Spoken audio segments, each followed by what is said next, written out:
Facing the NSIS error on Windows 11? In the next few seconds, I'll guide you through a fix for this issue. Stay tuned for a quick and effective solution to resolve the NSIS error and ensure smooth operations on your system. Locate the downloaded files for the program, right-click on the installer setup, and select the rename icon from the context menu. Alternatively, you can select the setup file and hit F2. Change the name to one word and try to keep it simple. Also, avoid using special characters or non-English alphabets since they are known to cause problems running the setup.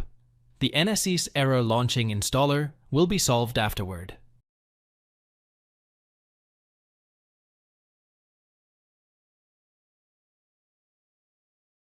Locate the program installer, right-click, and select the copy icon from the context menu.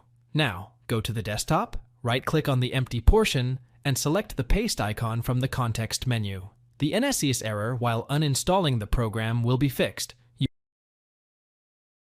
You might need to look for corrupted or damaged Windows files in order to fix the TeamViewer NSIS problem on Windows 11 and other versions. The best part is that an automated system can handle all of this and more, saving you from having to look for a needle in a haystack. Thanks for watching. If it helps, make sure to hit like and subscribe.